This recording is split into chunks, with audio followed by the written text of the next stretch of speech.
Sueños to Success. Today we have the honor of speaking with a leader whose life is a living testament to resilience, hope, and transformation. Dr. Constantino Aguilar, he's the superintendent of Riverbank Unified School District. He grew up navigating struggle, cultural identity, and the painful realities of racism. He's also a cancer survivor very recently, and it's given me the honor of talking about this in our conversation today. He said that's been a journey for him that reshaped the way he sees leadership, family, and what it means to stand for community with courage. From his early years as a student who did not always see college as possible, to becoming a teacher, principal, a doctor, and now superintendent. And actually, I just saw his license plates outside, and it says doctorate from USC. That's what his license plate say. So I know he's got a story about being a Trojan, and I don't know, but I'll let him tell the story because as y'all know, I'm a Bear, go Bears. But we're gonna be fighting here, Trojans versus Bears. But Dr. Aguilar leads with a heart informed by lived experience and a deep commitment to making sure every child feels seen, respected, and believed in. Dr. Aguilar, welcome to the show. Yeah, thank you for having me. Pleasure to be here. Yeah. Well, let's just launch to the license plate because, outside, man, I've rolled up and I see a big old truck with USC doctorate. So tell me about why is it so important for you to flash that around like that? Actually, that was a gift for my wife and my kids. But it is important. I will tell you. And on the way down, I had a pickup truck, pull up to the side of me, and I was in the fast lane. All of a sudden, I see this car in the back in the rearview mirror just zoom right up next to me and just kind of, was went at the same rate of speed as I was. And I just happened to look over, and it was a guy. He took his hat off. And it was an Ohio State hat, and he's just holding it up so I can look at it. So I honked, and he slowed down and kept going. But no, I'm really proud of the education that I've received, and it's just an absolute dream come true. Ending up with a doctorate, especially from University of Southern California. Man, like let me take me back. Like you got this gentleman that pulls up on the freeway, right? And he's like flaunting his college, right? The Buckeyes. And they're like Trojans. He's like Buckeyes, right? And I feel like there's times when we kind of take pride in coming where we come from, and then the education that we've been privileged to receive, so that we use it to not just help ourselves, but to help others. When you were young, little, like let's go back to when you're like a little elementary school kid. Did you know you were going to get a doctorate degree from USC one day? I had no idea what that even meant. For me, it was just living day by day. My parents weren't at all educated, didn't even receive an elementary education. So yeah, I had zero idea what college meant and what really an education meant. Where did they come from? Both my parents are from Michoacan, Mexico, from a small town in Churincio. It doesn't seem like it's that small anymore because the more and more I tell people where my parents are from, they're, I know where that is. That's by La Piedad, and we kind of connect. But there are a lot of people here in California from Michoacan, and they know the little town. Yeah, my family's from Michoacan too. They're from a part that's known as Tierra Caliente. And same thing, you say the town, and you think, oh, people are not going to know that town. But people kind of know the town sometimes, and that's the town is Huetamo, Michoacan. That rich Michoacan, Purepecha culture and language, right? Those very unique words. And the legacy of family coming over here. I know, for instance, with me, my mom was struggling, and she was a single mom, and she had two boys, and she's like, I got to get out of here. I got to take these boys somewhere where I could get a decent job and pay for their education. As you know, in Mexico, like if you want your kid to have any decent education, you got to pay for it, and especially at the time. And she was like, let me take them somewhere where they could get an education and I could get a good job. I don't have anyone supporting me. And that's how she decided to, make that leap on her own. She was a pioneer. How did your parents decide that it was time for them to come out here? Yeah, it was my dad actually came here to the United States illegally at a young age. I think the first time he crossed over was at 19. Um, he ended up working in a camp, farming camp just south of Sacramento, a town called Thornton. And there's a gentleman by the name of Juan Perez who was really the foreman of where my dad was working and staying on a farm. And he would come back and forth. Se venía contrabando, right? He'd come and back forth illegally, and got a lot of different stories about that. Well, he got a little bit older and wanted to get married, so went back to Mexico and was walking La Plaza there in Churincio, and saw my mom, and came back to the United States. And the next time he went back to Mexico, he proposed, and they got married. My mom was 19 when she got married. My dad was 34. Oh, wow. So there's a big age discrepancy there. Needless to say, my dad went back, and of course he was illegal, coming back and forth. This gentleman Juan Perez helped him, and it was right at the tail end of the Bracero program. And my dad was able to get his Mica, his green card, and established that. And right as all of that worked out, he went back, got married to my mom, and then brought my mom over. And then a year later had their first daughter, my older sister, and then a year later, had me. So Wow. Well, yeah. let's talk about that Bracero program because, see, a lot of times, we focus on like what's going on right now, which is, of course, a lot of in the news, right? You got a lot of our people being sought after, being snatched up, being and we're seeing it like in the news every day. And but this is a history that we as a country have of bringing times when, like, the Bracero program, for instance, that was a time when they wanted Mexican workers to come out here. They wanted, the labor. They wanted us to contribute to the economy, and brought a big group of Mexican laborers. And then there's times when it's like, okay, we don't want you anymore. And then there's times it's like, okay, like you said, the Mica, the green card, Mhm. even under in the 1980s under Reagan, deciding that, okay, it's time to give the hardworking people their green cards. And then now in the times where it's like, hey, you guys, we don't want you here. But hold on, if you're working hard, we'll turn a blind eye. But actually, even if you're working hard, we're still gonna put you on the news to prove our politics. And so it's unfortunate to see all of that. And going back to your dad, he was undocumented. He was coming in and out, and then finally he's able to get his green card. So what did that mean for the family? Because now all of a sudden, like, you have a your family's documented, at Yeah, least your parents. yeah. My for my parents, it was really about opportunities, and that's really shaped my life, the way I live my life, and the way I lead others now in a school district. For my parents, it was let's give our family here in the United States an opportunities that we just could not have back in Mexico. So You said they had no education, zero. so they were like growing up in the rancho, in the farm. Yeah, yeah, yeah. My dad, he'll tell you he might have gone to like first grade.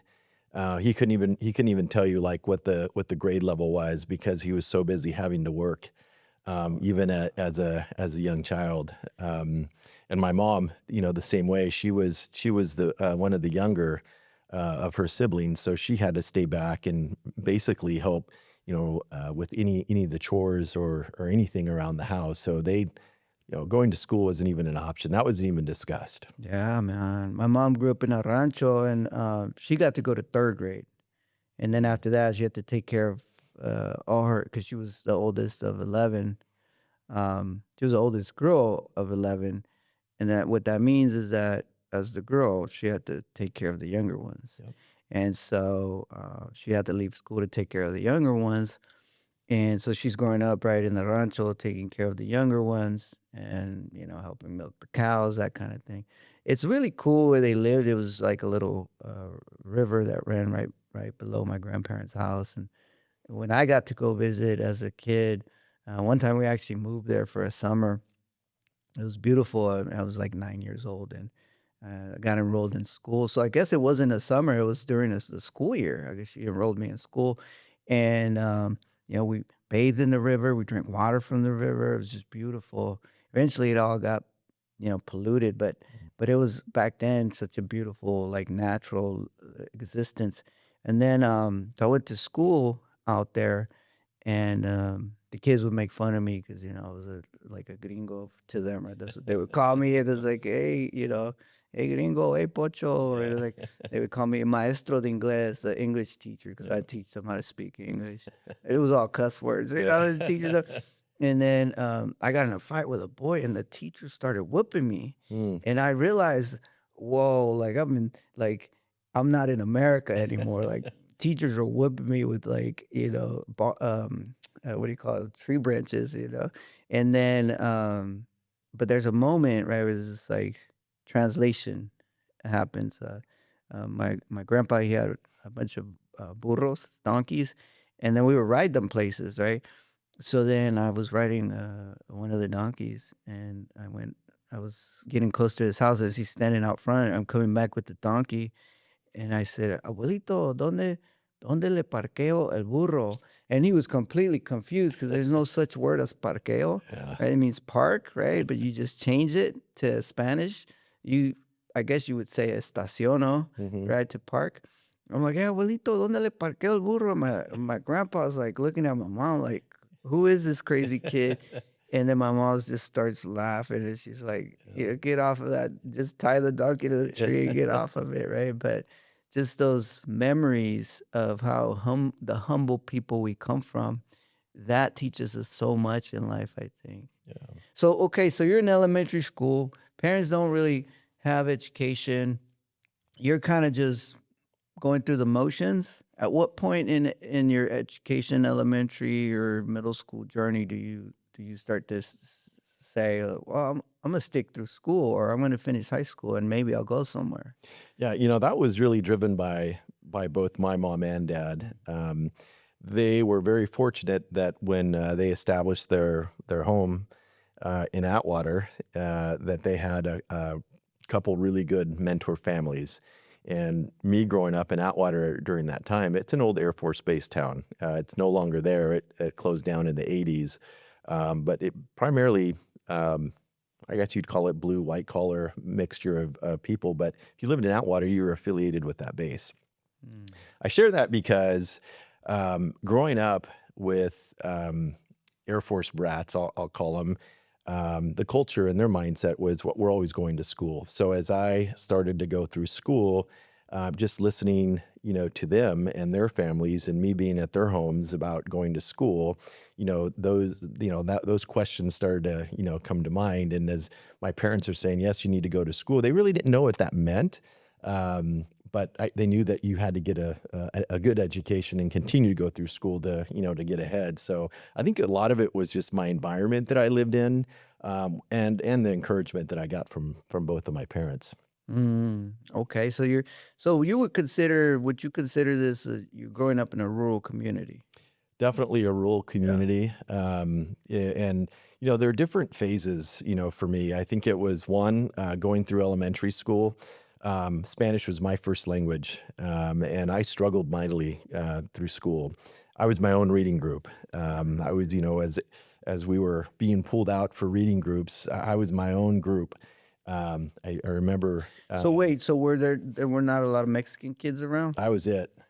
I was it. Was So it if white kids? Yeah, it was predominantly white.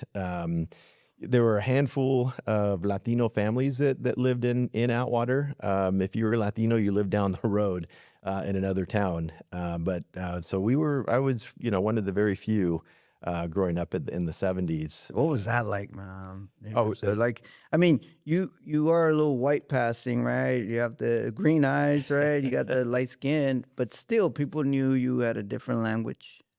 They did. Well, especially when, they asked me my name, right? My name is Constantino, and I'm a junior, right? So, So wait, so how did you like? You're a little kid, and someone says, "Hey, bro, what's your name?" What would you say? Constantino. Wow, what was their response? That's a mouthful. Like, yeah, I had to repeat it, several times. And it was at a very young age that when we were just like a typical, families here in the United States that will go back to Mexico, they typically go back during Christmas time. My parents did the same thing. So I remember going back with my abuelita, and she's the one who gave me the nickname Costa. So my dad is Constantino, I was Constantino, and they just continued to get confused. So it was I have no idea where she came up with that, but it was Costita, it was Costa, and my mom used to call me Costa Mario. That's my middle name. Maria is her first name. So Wow. you see the correlation there. So yeah, it was a mouthful. And even now, when I tell people my name, what is it? Costa, Consta. It's there's a lot of confusion, and it took a while. I mean, trying to find your own identity, in this world as a young Latino male in a predominantly white environment, growing up. For me, it was hard because, I was shamed. I was ashamed to tell people my name wasn't, John or Ron or Scott, these really easy names and, Yeah. to say and for people to understand. So, what's your first experiences with like feeling like an outsider? Oh, definitely at a young age. Yeah, just again explaining what your name is, Constantino, and if you know the name Constantino, it's historical, right? So automatically people would assume, are you Greek? No, I'm not Greek. Are you Italian? I'm not Italian. And then when you'd say Costa, there's a big Portuguese community. Also, they would think that you're Portuguese and you were saying your last name because Costa is a very common Portuguese name. So no, I'm not Portuguese either. And what are you? I go, I'm Mexican. You're what? You're Mexican, but you don't look Mexican. Like, no, what does that mean? So at a young age, I struggled. I mean, it was, you know, trying to find who I am and my identity, and going back home and looking at, the way things were at home with our food, our religion, and the way we did things, and then going to my friends' houses, which was completely different. It took me a while. It was definitely a journey. So elementary was definitely one stage. Um, as I got older and started to date, that was like another level. Oh, let's talk about that, man. Like, were you dating? So were you dating out of the race, and then people were like, "Nah, Yeah, that shouldn't be happening." exactly. It's everything's good until you start that, dating someone's daughter, right? Um, It was hey, let's come over. I'm going to introduce you to my mom and dad, and before we go to the dance, and so I would go, and again, you go back to They would what's this? interview you, no? Well, Like, they'd first ask the name, like, what's your name? So you're trying to explain that, and then the next thing was, where'd your parents go to school? And they didn't. What do you mean they didn't? They never went to school. Oh, so what do your parents do? Farm labor. They work in a cannery. Oh, okay. And I'm talking to someone that, yeah. is a lieutenant or, in the military, and there's no comprehension. So that was really the second part, the Did you second feel? phase. Did you feel a little judged in that moment? Oh, Like, absolutely. yeah, like 100%. demoralized, like you shrank. Oh, 100%. But you Yeah. still got to go to the dance. Oh yeah. I still, and that's interesting. I still got to go to the dance. I was never negated by any of those experiences. I think the people and the friends that I had were very open. And then especially when, you met my mom and dad, I mean, they're good people. Yeah. Um, yeah, it was just that those moments, right? Those experiences that you have, those things that you never even think of, growing up, because I thought I was just like everyone else, and it's those moments that make you realize that you're not. Were there moments where like you were like experienced people talking down about Mexicans, and you just felt like you needed to stand up and say something? You know what? I didn't I did not in my childhood. I did not see a lot of that hatred until I got older. Maybe I was naive to it. Maybe I was blind to it, but I never saw it. So I guess the third phase of my life was when I, got to school and Where, went to college. when really, so your community was like a little buffer. It was like, Yes. okay, cool, you rolling with us. We've got your back. Once in a while, people are like, what? What's your name? Okay, but that was about it. But then you get to college. Where'd you go to college? Well, I went to Indiana University, and so I Oh. went back out to the Midwest.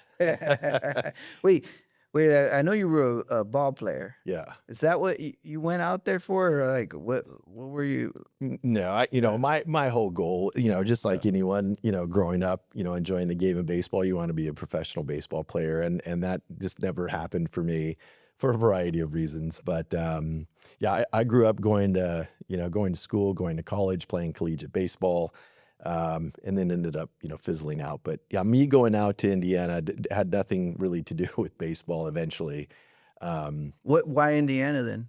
well, there's a lot. How long is this show? Don't worry, man. We Got got two time, hour man. show. We got. Well, again, if you recall, most of my friends were affiliated with the Air Force Base, so I had a lot of friends that I would really get to know, and every 2 or 3 years they would move. And this is pre-internet. That's how old I am. When they would move, we would write letters and mail them, and stay connected that way. And then through a friendship group, we were passing around a cassette. So back when you would put the cassette in the tape player, you could hit play and record at the same time, and we would record our own voices, and we put it in the envelope, and we send it off. So I stayed connected with a lot of friends, and that's how I ended up going out to Indiana University and going to school out there. Because some of your friends had gone there. Yes. Well, this is important to talk about the peer networks because, you know, birds of a feather flock together. So if you're rolling with people that are college bound, you're rolling with people that are traveling the world to explore new places, to go to school in new places, you're going to be influenced by that. And that took you to Indiana. So you get there and tell me a little bit about that experience. Boy, and I'll tell you, that's the first time that I guess that was the third time in my life that I was really exposed to race and how really things are different. So I get out there. I'm a transfer student from Merced College, and I'm sophomore status. I think, yeah, sophomore status. And I'm looking in the paper. My friends are helping me that are already there in Bloomington going to school to find a place. So I ended up getting a place with two grad students that were from New York. And they were the most, the friendliest. I mean, for an undergrad to be accepted by grad students that are, going to school there. So I ended up moving with two Jewish guys that were from New York, Adam Epstein and George Rubenstein. I'll never forget when I first got there. They were very clear about where I could go and where I should not go, especially as I was driving back and forth from Bloomington to Indianapolis. Wait, as Jewish guys, they knew it because of they were Jewish too? Yes. They would have gotten a very similar treatment, Yes. mistreatment. Wow. So they're kind of coaching you up. This is what ethnic people, even Yes. white ethnic people, can't be doing. Yes. And I'm driving around in a half-ton Toyota pickup truck with California license plates. Oh, you took your dad's truck out there? Yeah. It was a little half Toyota. I drove back and forth, beginning of the year, end of the year. Kind of like the Zen and the Art of Motorcycle Maintenance. I don't know if you've read that by Robert Pirsig. It was that kind of an experience for me, going across the United States, driving back and forth. You have breakdowns? Oh, no, never. Wow, that's a Never. good truck. Never know. Yeah, I'll tell you. But I'll tell you, it was a big lesson. Where to go, where not to go. And the first time I ever had an experience with the Klan, the KKK. First time I was ever arrested was because of activity with the KKK. There in Bloomington. Wait. Now you got to tell me that story, man. You can't just be like, oh, activity and arrest and KKK. What happened? Yeah, so there were groups. I mean, they would come into town, and they would make their presence known. So of course, if you've ever been to Bloomington, it's not like you're the typical Midwest. I mean, it's a college town.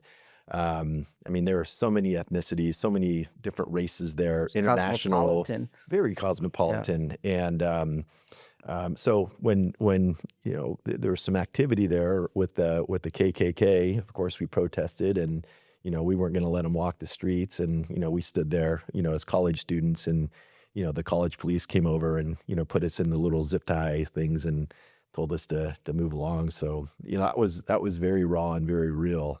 And I still tell people that that story, and it's hard for people to fathom and to understand. But that was one of my experiences. I would have never ever in my wildest dreams thought I would ever encounter something like that. Wow. Yeah. Wow. Did they know? I mean, you're they didn't have a lot of exposure to Mexicans in Indiana, right? Puerto Ricans. Did Puerto they think you're Ricans. Puerto Rican? No, I pretty much blended. Unless I'm telling people who my name is, what Yeah. my name is, I can blend with anyone. Did you seek out Latino populations out there? I did, but good luck. I mean, there Oh yeah. there was a restaurant there on Kirkland called La Bamba, and the cooks were actually from Chicago, and they were Puerto Ricanos, and a couple of them were from Mexico. So I would always go, and just so I can, talk. And mind you, there were a lot of students and exchange students, and a lot of professors that I had that were from Mexico, they were from Spain. Great experiences there, but not like people that grew up from Mexico like my parents. So I would always go to La Bamba and eat and just want to talk, just to have a conversation. Were there moments where you were had to rely and lean into some of the dichos, some of the wisdom that your parents taught you while you were feeling alone in Indiana or feeling outcasted out there? You know, yeah, I mean, there were so many instances of just the values that my parents had taught me. One, if you don't have anything nice to say, don't say anything at all, Mm, right? that's a good one, man. Yeah, if you don't have anything nice to say, don't say anything at all, especially when you're living that far away from, your home. It's like, mind yourself and you be respectful, right? Um, and the other was just always be gracious, regardless of where you are. And it was so easy for me to not be gracious a lot of times, especially growing up and being away from home. But just always being thankful, and not taking things for granted. Mm. So those were hard lessons for me, moving away. But I would say the one that would probably resonate with me the most is and I think you alluded to it, was you are who you hang out with, right? Yeah. And it was always cuidado con las amistades, con Mm. quien andas, right? Be careful with the friends and who you're with. Can always recall my dad, talking to me and saying, "Don't ever put yourself in the situation, because once you put yourself in that situation, it's over. You're done, right? Whether it's it was something illegal or something immoral that you're not supposed to be doing. Once you put yourself in that situation, it's hard to back out. So just don't put yourself there. So that resonated with me a lot while I was away. Wow. For me, one of the things my mom always used to say to me is, "De la estilla sale la rosa." Mm, From the thorn comes the rose, and I know back then because she would get herself in trouble and also neglect us, and she was just not, you know, very stable. I know back then she meant to us, she was like, "Look, I'm the thorn, you guys are gonna be the roses," mm, which was a very powerful thing for her to kind of say, knowing that she wasn't doing right for her kids, but she also didn't know how to do right for her kids. yeah. And we talked about this a lot on the show about just being forgiving, and I've even had her on the show talking about this. Then later in life, I flipped it. I'm like, I'm not gonna be the thorn so that my kids could be the rose, right? But what I'm gonna do is I'm gonna take this dicho, this wisdom, and I'm gonna turn it into a lesson in life wherever I go. And so now, if I see a thorn somewhere, I'm like, and it's poking at me, I'm like, man, I know that from this like bad problem I'm in, I know from this fear I have right now, uh, I know that there's gonna be a rose that comes out, Mm, and that rose is gonna be something good, but we got to go through suffering in order to get to the rose. yeah. Yeah. Uh, wow. So okay. So you're in Indiana.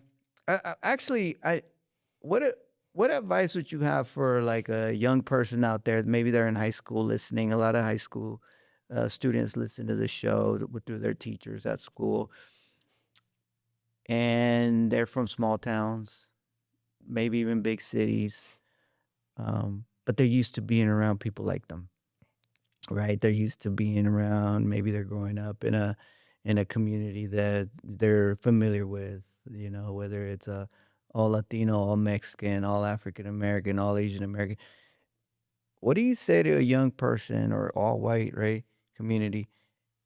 What do you say to them as advice if they want to leave that community and go explore the world somewhere, another state, go study somewhere and just see the world outside of where they're from?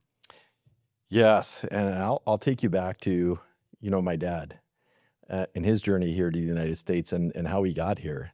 I know my parents were trying to talk me out of going out to the Midwest because, especially my mom thought that I would never come back. Right, once I would go, I'd never want to come back to California.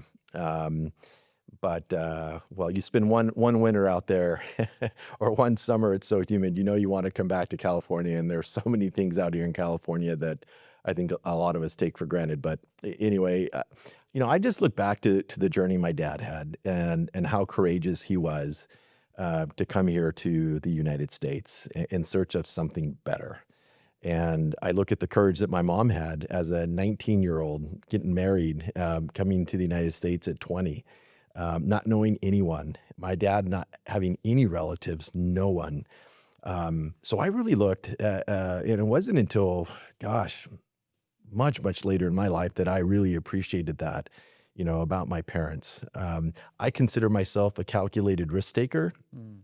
It took me a while to realize that, and that came really through a lot of leadership training, a lot of leadership experiences. I am a calculated risk taker, and I would say my parents were the same thing, and they were modeling that for us our entire life.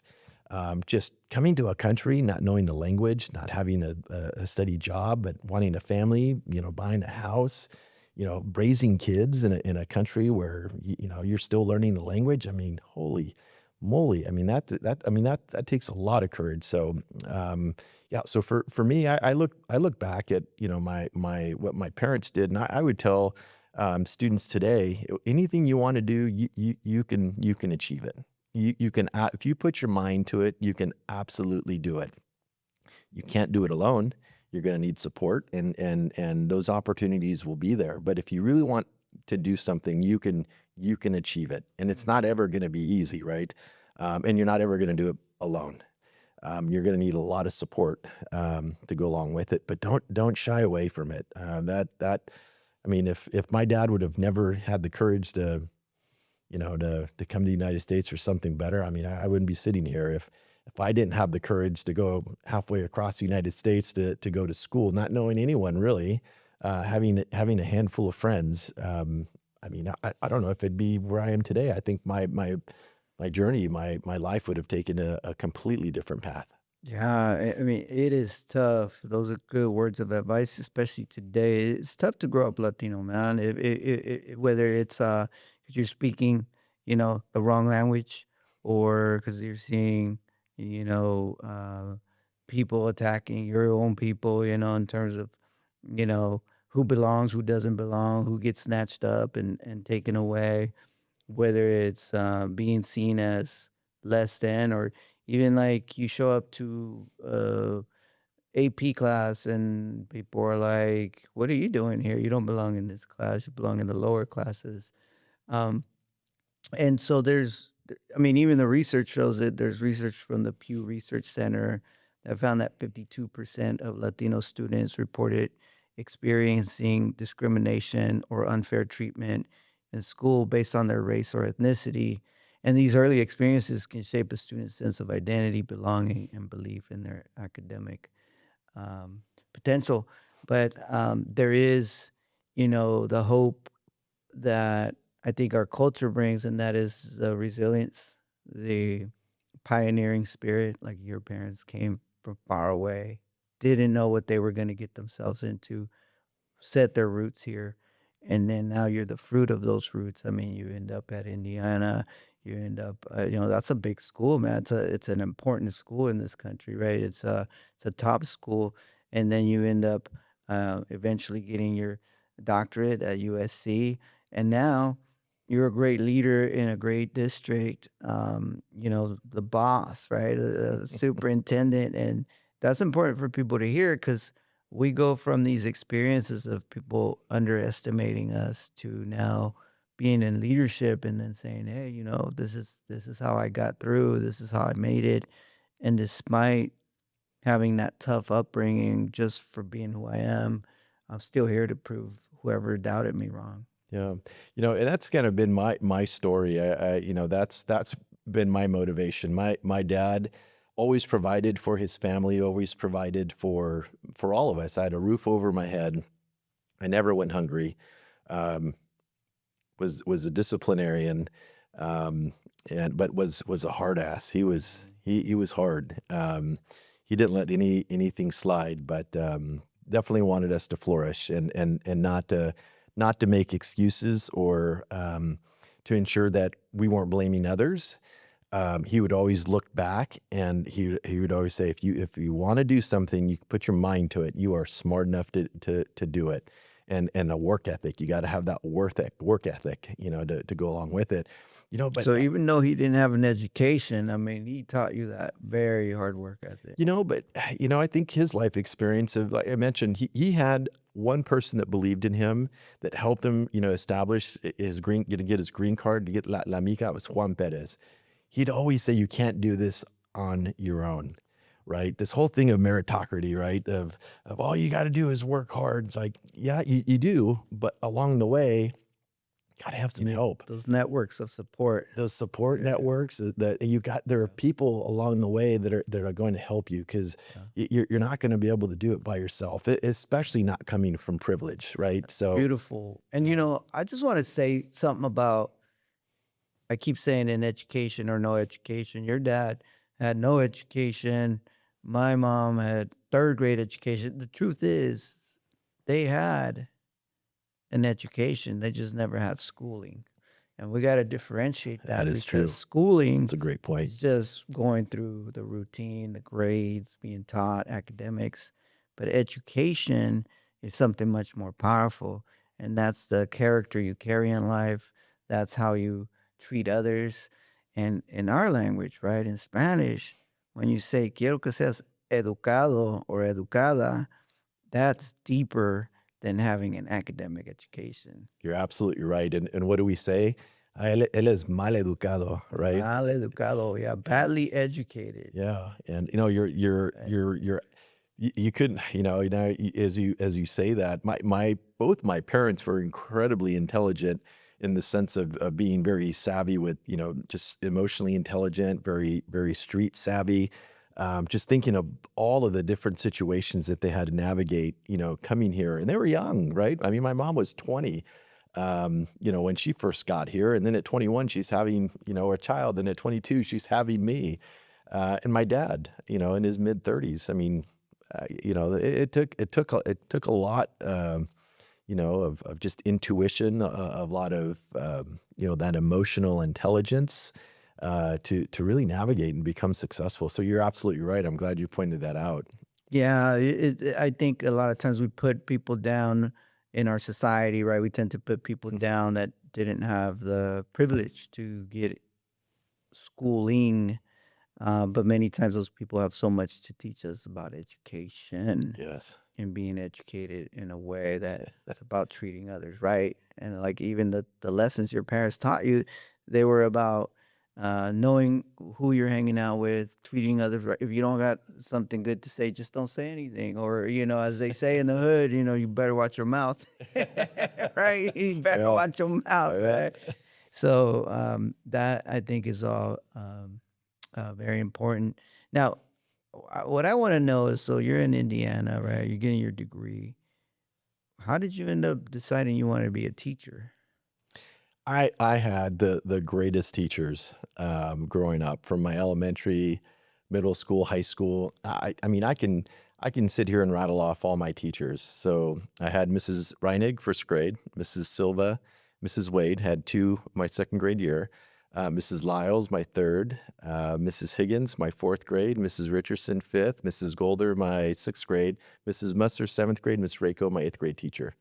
I could tell you all my teachers, and I could go through the series of teachers that I had in high school too.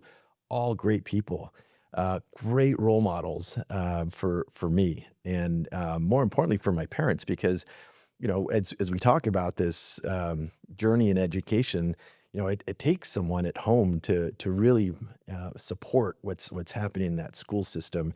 And my parents didn't know much, but what they did know is, hey, si no se porta bien este Costa, me hablas. Now you tell her that, because I was always interpreting, right? And that was, if Costa, me, did not, if he doesn't behave, you call me, and I'll take care of it. So, and I'm having to translate this, right? And the parent teacher conferences, that we're having this.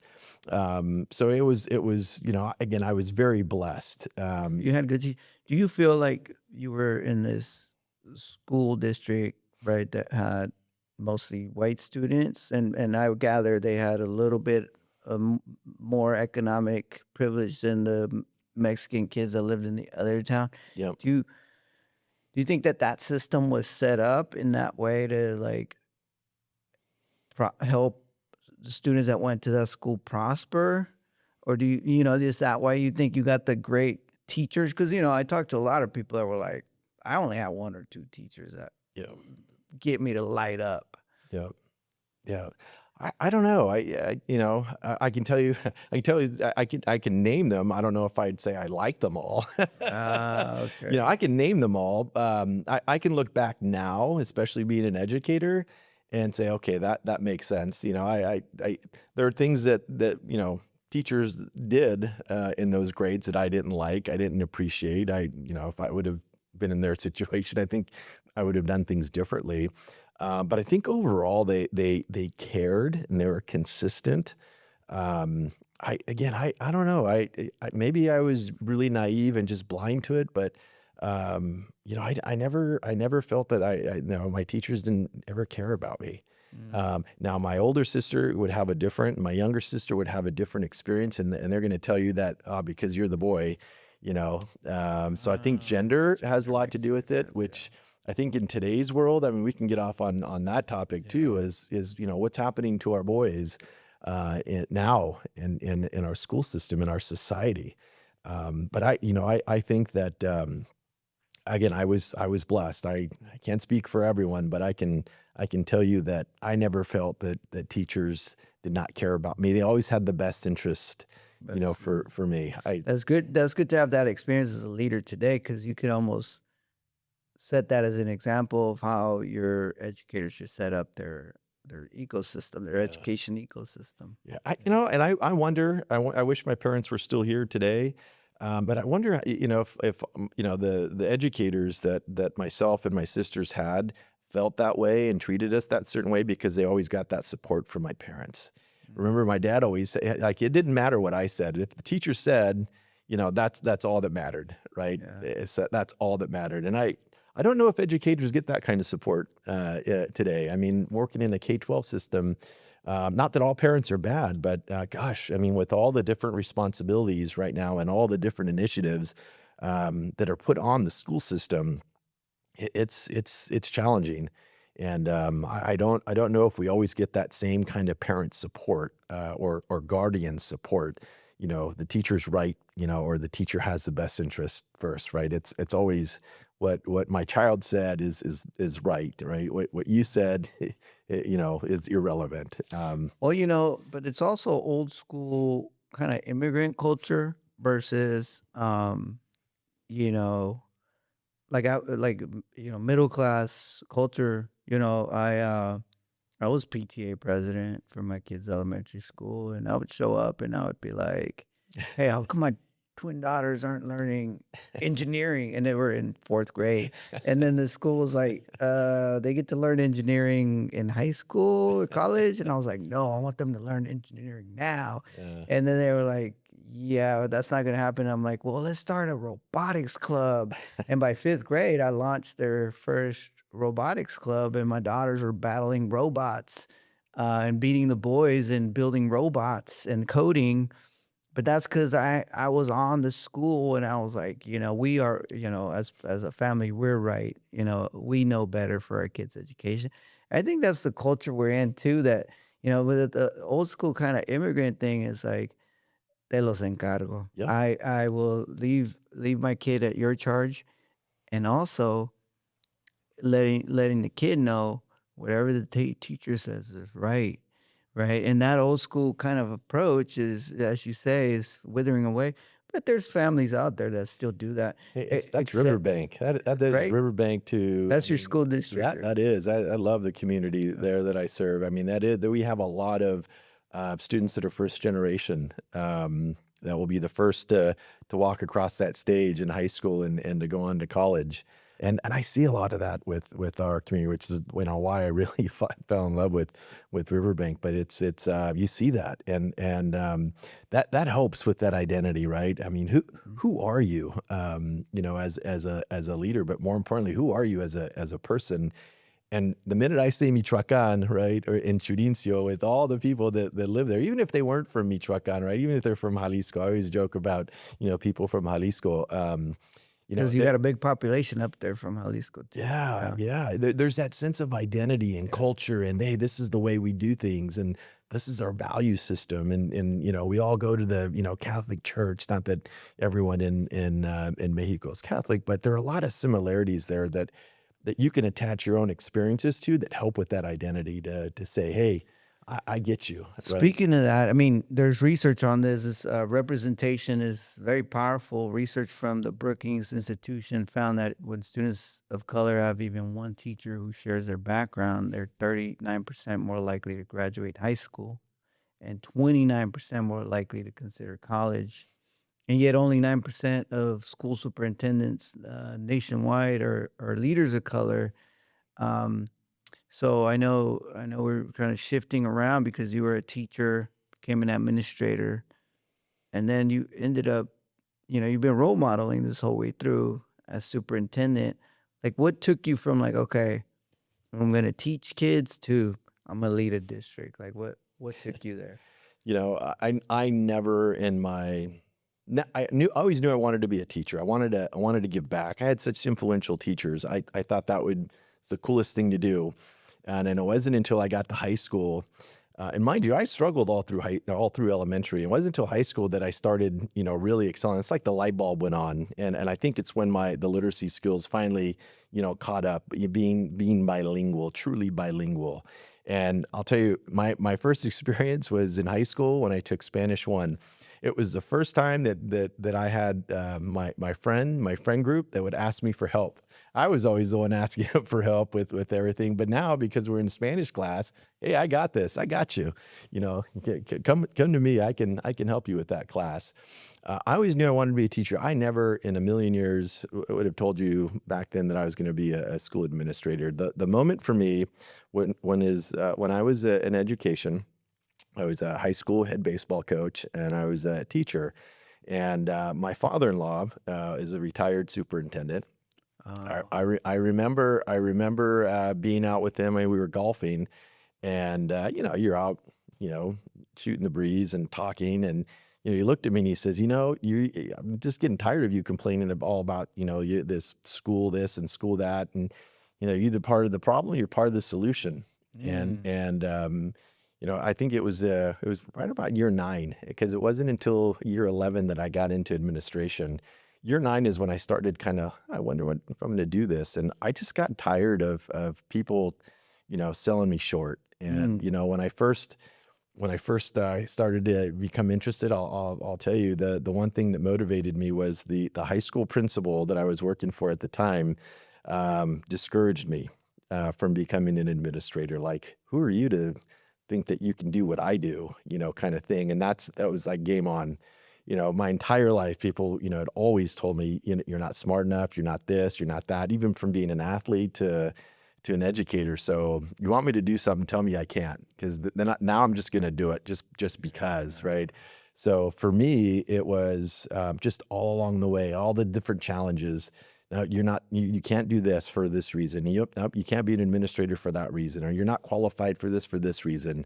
And, I just, again, if you put your mind to it, and if that's something that you really want to do, you're going to figure it out. I'm going to outwork you. I'm going to outsmart you. And that just, it's that inner drive that I think it was instilled in me and my sisters, growing up, that, hey, we're going to show you. Yeah. I mean, even for me, when I wanted, the reason I became a professor was I was working at schools. I was a counselor, and it was a program where we relied on, it was soft funding, so I had to go ask the nonprofit for money to take the kids on field trips. So, these are kids getting in trouble at school, they're in gangs, they're doing that kind of stuff.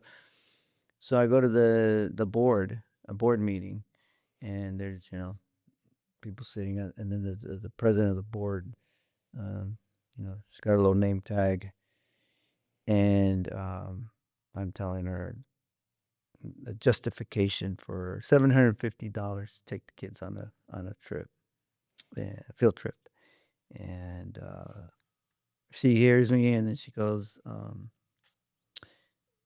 "Yeah, you're not gonna get that money from us, because what you need to be doing is you need to be keeping the kids after school and tutoring them so they can master their academics. Mm. And once they master their academics, then they'll earn their field trip." And in my mind, right away, I knew, man, these people running the show don't know what it's going to take for our kids to do well academically. And that means that first, they have to understand the why of education. Like, oh, I get these experiences in life. I get to go out and about and learn from other professionals.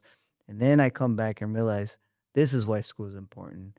Now I want to finish my homework and do my assignments so I get to go to college, because I just got to go on a field trip to a college to experience what that's like. Mm. But this lady had it reversed, right? She wanted them to get tutored when they didn't even want to be tutored.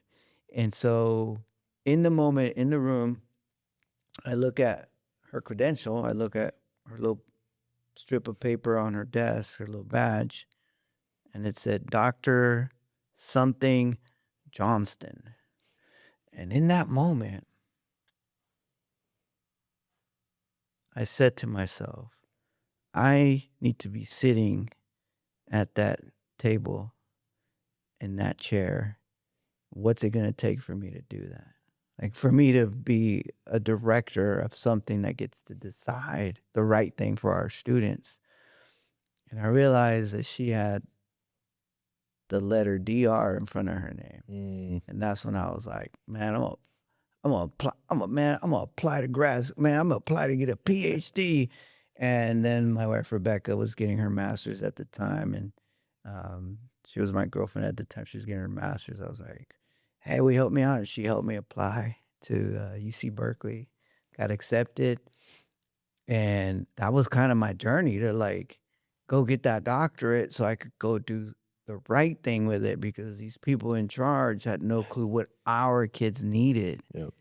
And like you said, you're proving them wrong. You're proving them that, okay, I'm not going to just complain about the issue. I'm going to be the solution to that issue. Yeah. So you go on that admin track, and when do you get your doctorate? Is it along this process? Yeah. So for me, I was in the classroom for 10 years, high school Spanish teacher. That was my dream job. High school Spanish teacher. Are you kidding? You're And a baseball coach? head baseball coach. I've got it made. That was my dream job. I was gonna, teach for 30 years, be the head baseball coach my son, and all is good. And after year 10, year 11, I became an administrator. As I'm going back and getting my administrative credential, that's when I start my master's program I got at Cal State Stanislaus. And I think that was a 2 or 3 year, process. And now I'm in administration, and I don't know how many years later, 4 or 5 years later, I'm thinking, I'm with the CALSA group, right? California Association of Latino Superintendents and Administrators. And, they're everyone your hands you're shaking is doctor this and doctor that. And well, I didn't really understand, why. And it was, again, being that environment of people, of like-minded people that, encouraged you, answered those questions why. It's a lot of work. You put that DR in front of your name. It's a lot of work. Let me tell you, my third year getting my doctorate, whew, that was hard. And for me, it was, I wanted to become the best possible leader I can be. There's always something you can improve on, right? As a human being, but especially as a leader. Um, and I looked at all around at all the different programs, and I think what we as a country and as an educational institution struggle with the most is change. Mhm. So when you look at organizational change and leadership, the program there at USC was, I mean, it was almost like, this is perfect. This is exactly what I want to do. These are, the people I want to be around, the professors that I want to study from, the books I want to read. That's what I want to do. And I'll tell you, it's been life changing for me. Because, again, we don't move fast enough in the world of education. We are so behind. I mean, look at what's happening in today's world with artificial intelligence, and gosh, we're still in these cemetery roads teaching our kids, right? Stand and deliver a lecture. Not that explicit direct instruction isn't good. I mean, you need it sometimes, but not every day, all the time. And sit quiet, sit in a row, like I remember I was taught. Be quiet, mind your own business, keep your hands to yourself. Just take your notes. Yeah. That's just not the best learning environment today. So we're just so far behind. So anyway, so for me, going back and getting that degree, for me, I wanted to become, the best leader I can possibly be. And so Mm. that's really my inspiration. One of the things, again, going back to the dichos that you talked about earlier, my dad would always say, if you're going to take something or a job, or you're going to borrow something from someone, always give it back in better condition than they gave it to you. And Mm. whenever you take a job, you make that position better than when you found it. So from taking over as like a head baseball coach, or for being a teacher, it was, don't make it worse. You're not doing yourself or anyone any good. Make it better. That's beautiful, man. Yeah. I like this idea of adapting to our new generations, and it's something we're not doing, right? Their learning is different. They learn in TED Talk style, 7-minute lecture, and then let them do project-based work rather than talking at them. So this is the idea that we have to be um, uh, generationally responsive. We talk about cultural responsiveness. That's very important. But what about generational responsiveness? And that is when we know the generation we're teaching, and we're teaching them their style in terms of the way that they learn. And either we adapt to them or they run away from us. And so we decide, okay, I'm just going to teach old school. Old school, well, kids run away from old school, right? They Yeah. want to be taught in the way that they know how to learn.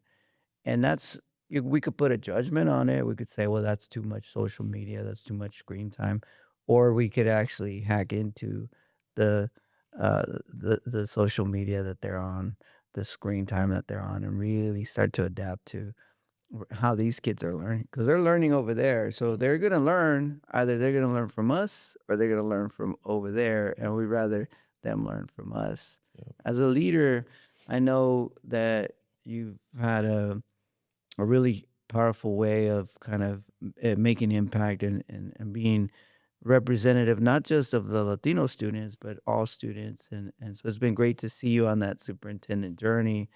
Um, but your leadership is powerful, not just because of what you have accomplished, but because of what also you've survived. I know you're a cancer survivor, and wanted to see, how did that experience change the way you lead, the way you show up for your students, staff, and family, and for yourself. Yeah.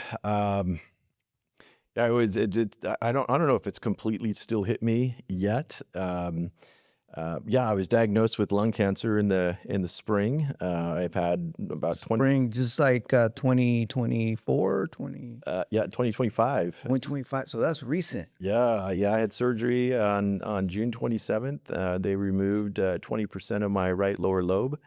Had That's a your tumor, lung. Wow. in my lung, and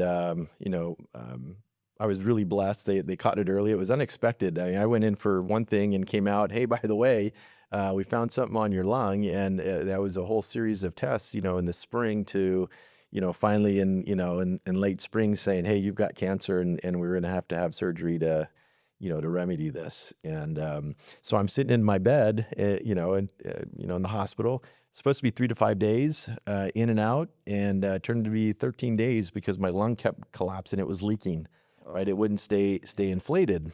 So I have these tubes in, the side of me coming out of me. They pulled the first one out after the third day, but the other one stayed in for another 13 days. It's a long time to sit in bed. And with tubes and machines, hooked up to you, you do a lot of thinking, yeah. a lot of reflecting. I don't know if this experience has really changed the way I lead. There are four core values that I hang on to. And again, going through my leadership training and finding out who you are, the identity, like who are you, like what do you stand for as a human being and as a leader? So for me, it's I nurture, I serve, empathize, and I lead. That hasn't changed for me, and I think what has changed is the way I look at people. Empathy being one of those core values. People think I'm empathetic. I'm not. I shouldn't say I'm not. I am empathetic because I work really hard at it. If you look at the Strengths Finder, Gallup Strengths Finder, it's number 34 out of 34 for me. Wow. And I think it's just the way I was wired. It was the way I was raised. I'm not saying it's a healthy thing or it's a good thing. It's actually a negative thing, right? It's not a good thing. I have to surround myself around people that are very, very empathetic. Um, but when you're sitting in that bed, I'm thinking to myself, okay, here today, gone tomorrow. If something happens to me and I die in this bed, then what? What have I You done with really, my life, right? when you were going through this process, I mean, every day was a day of uncertainty, right? You actually, there was moments you contemplated that you would not be alive within a year's time or something like that. Was that Well, it? well, yeah, I don't know if I ever got to that extreme. I mean, it does cross your Yeah, mind. right. I mean, I never went into like a deep place or anything. I think I was mostly in denial the whole time. But yeah, you start to look at things, very, very differently, and it's like, what did you do with your life, right? You're having that existential moment of what have you done with your life, and where are you going, and what kind of value do you have, going back to Riverbank, when what have you done there? I mean, in your previous school district, what have you done? And I want to make sure that I provide opportunities, for people. So as I'm sitting there, I'm saying, okay, I'm going to get out of this bed. I'm going to get better. I'm going to go back to work. I'm going to go back to leading this awesome district. But I want to make sure that people remember all the opportunities that I was able to provide all of our parents, our community, and our students, because that's what I got. I got that when I was growing up, through the school system, through the parents, through the community. I mean, it was again. You can't do this by yourself. You can't do this thing called life by yourself. You need people along the way that are going to help you. And I've just been so blessed. It's time for me to serve, which is another one of my core values. We serve, right? We empathize. Put yourself in other people's shoes. I can most tell you now when someone says, "Hey, I've got this form of cancer, or I'm going through this in my life." I tell you, my empathy level has gotten a lot better through this experience. So, this is maybe a negative, but you got to find the good in it, right? Yeah. I'm getting another opportunity. I now can really empathize, because of the experience I've had. Gives me an opportunity to serve, those in my life and then my organization in a different way. And what I talk about, serving, right? It's we serve our community every day, and regardless of the world circumstances, right? Think about what our world has gone through: Yeah. floods, fire, ice, now COVID. all of these things. It's so easy to make excuses as to why we can't provide for our parents and our kids. No, you got to find a way to, serve your kids. And for me, again, circling back, what I want people to say, "Hey, you're that superintendent that did this for us. Hey, you're that superintendent that was there." I want to be known as that superintendent that provided those opportunities, right? That was the gamer, right? Going back to the sports reference, right? I think one of the best compliments an athlete could be given, is that he's a gamer. I want him. I'll play with him any day. He's a gamer. Yeah. He shows up when he's needed the most, right? Echa Yeah. ganas. Yeah. No, that's powerful, man. And so it really brought out that fierceness of like, well, I'm here to build that legacy because you never know when it might be my turn to go. Yeah. Wow, I mean, that is a powerful way to flip that kind of you know, event, life altering event into, hey, this gives me a deeper sense of purpose, and it allows me to champion my cause even further with more relentlessness. Yeah, again, just going back to the parenting, don't with my mom and dad, don't feel sorry for yourself. You're here in this country, and we are providing, these they never let us forget. I say us, my sisters, you have an opportunities that we never had, Mhm. right? So don't start pointing fingers. You can do whatever it is that you want, right? My mom was an incredibly religious person, and she was always praying and asking us to pray and let's sit down and pray together. There's a plan for you. Don't ever give up, right? It was a strong message for me growing up. Wow.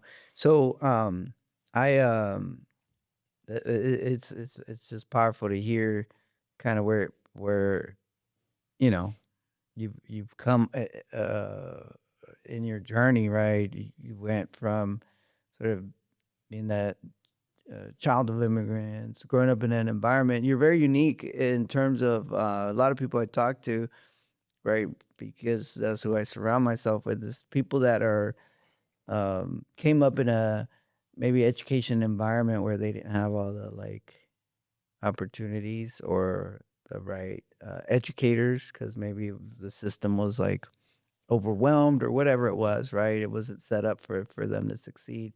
But what's great about your journey is that you had educators that were there to support you in succeeding, and then you came up, became that teacher, became the leader, and now you're setting up entire systems to help children succeed and their families thrive. And then you go through this journey of getting cancer and then surviving it, right? And this is just recently. So in terms of your updates, are you just continuing to go back and making sure everything's monitored and okay? Yeah, it's quarterly checkups now. I'm still sore, from surgery, but yeah, it's you deal with it. You move forward, and you make the best of it. Yeah. Man, how do you stay grounded like when you're having a rough day or just like yeah, with employees or in the community, some crisis happens or health wise, how do you like what do you go back to stay grounded? For me, it's my faith. I if I had to go back, if I had to go back and talk to little Costa, back when I was little, I would tell him to not lose faith. My mom was the prayer warrior. I had an aunt that was a Franciscan nun. And really, my mom, her big plan for me was to become a priest. Well, that was out the window, I think about age 5.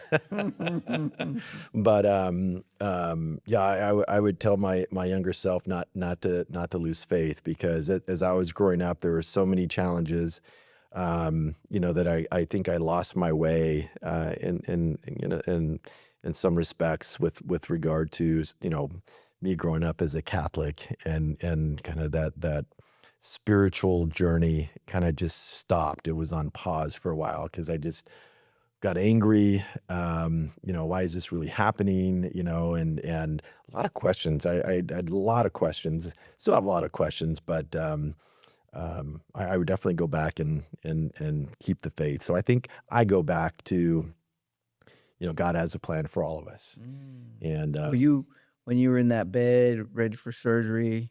Were you praying? I had my mom's rosary. Wow. I'd been given, prayer cards, rosaries. I was going to take the Bible that my mom had. She would carry it around everywhere. She had it on a little zipper kind of cover kind of a thing. But I actually took it out. I keep it next to my nightstand in the drawer, and I actually took it out. And I thought, no, I'm gonna keep it here. I'm gonna be back for this, Yeah. right? But yeah, it really brought me back to my childhood, and just the faith, and just prayer, and Yeah. just being blessed. Right? Just when you think things are bad, I mean, it could be much, much worse, right? Yeah. I was talking to my daughters the other day because, this generation and also myself, right? You kind of have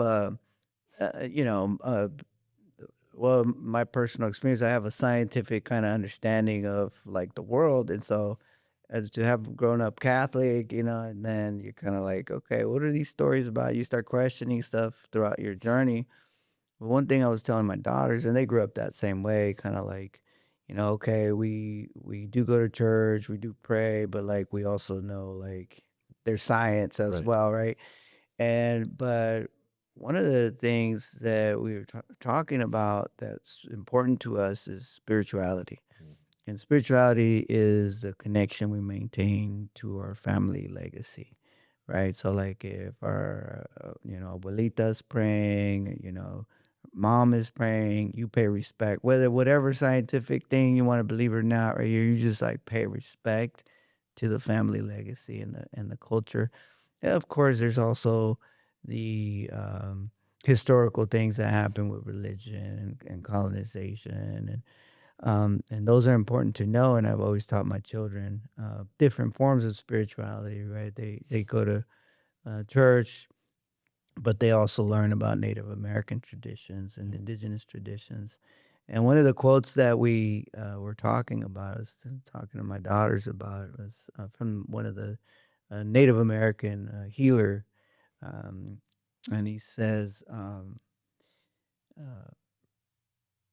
"Religion is for people that are afraid of going to hell." And then he says, "Spirituality is for people that have already been to hell." And so for him, right, that journey of going through hell, in this case, because his people were, colonized and invaded, and land taken away, and new languages and religion imposed on them, right? For him, it's like our people have gone through so much, so we lean on spirituality. Whereas for him, he's seeing religion as like this institution that's programming people.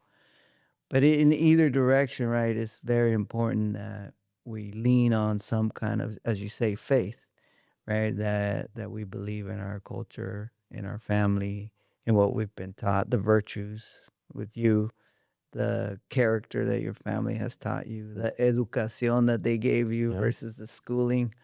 And I think you got the best of both worlds. You got good schooling and good educación, right? And having that journey of making sure that you take that and build a legacy with it, right? And so it's powerful to hear. So I have one last question, and this is the real with Rios segment. So I always tell people I like fixing things. I was always fix broken things I found growing up, and car. I love fixing cars too.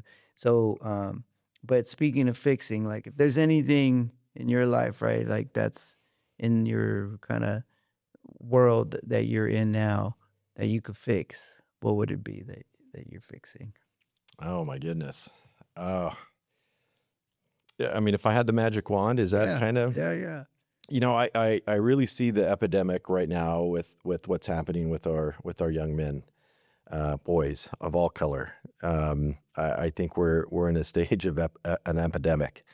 I see that in our school system now. I see the behaviors that start at a really young age. I see the systems that are there that are archaic. that don't always work for students, myself being one of those students. I mean, you talked about, how we educate our students. I think you can maybe take that even deeper to look at how you educate, the men. And it's not a zero-sum game. It's not to take away from all the advancements, from all the progress that we've made with women. It's so important to ensure that our men and our boys are healthy so that we can sustain this momentum right now that we have with females and what's happening in our world. So if I had a magic wand, I would really like to figure out, how we can, look at this isolation, that we've created with our men. Men are more likely to be incarcerated, more likely to be homeless, more likely to become an addict. I mean, you look at some of the research that's out there now with what's happening with our boys. Look at the poor thing, college going rates, right? Where are our boys? If you look at our system, just as a nation, I couldn't tell you the statistic offhand, but it's an almost 2 to 1. Every 2 females to 1 male, going through and getting that degree. Why is that? I think we're in a moment of time where we really have to look at that as a country if we wanna continue to be a healthy nation. And it's hard. I think it's going to take people like you, myself. I'm 54. I'm in my mid 50s here. We've got to be these role models for our young men and boys, and we've got to go out there and start providing opportunities and being that role model. So I thank you for having me on your podcast. I'm hoping that we have a lot of young men that are out there watching this and are able to take something away from it. Yeah. No, we need to redefine manhood today. Manhood today sometimes is about being disrespectful. It's about being the loudest, being the most violent, being about making excuses, not taking accountability, and not showing emotion. And that kind of manhood is self-destructive.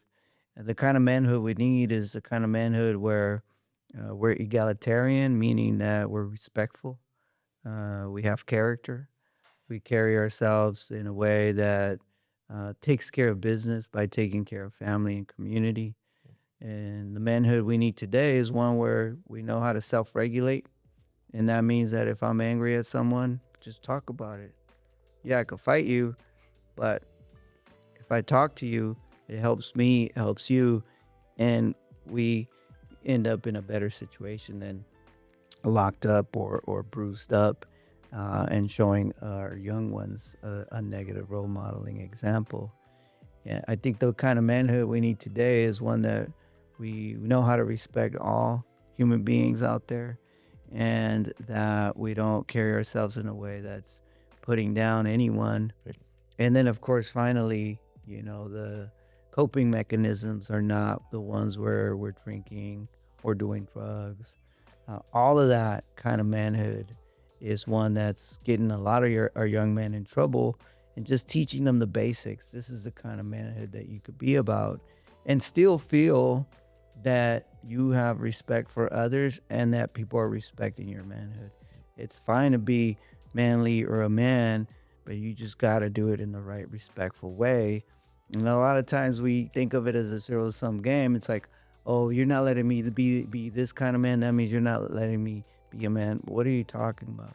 There's men out there that are very manly, very powerful, but carry themselves in a way that respects others, that acknowledges that all human beings are equal to each other, and that know how to, as I say, self regulate, but also co regulate. And co regulation is so important. It's just the idea that we're going to back each other up as men. And if I see you out of control, I'm going to hold you accountable. We're going to co regulate each other. That's something we don't do enough of. But man, it's been wonderful to have you, Dr. Aguilar. You're always a wonderful conversation to have with you. Always incredible talking with you and just hearing your amazing stories and your journey. I know this will benefit a lot of people listening. To the audience out there, thank you for listening to the Sueños to Success podcast, Real with Rios. Looking forward to having you next time in our next episode. Take care, everyone. Thank you. Thank you. Yeah. All right.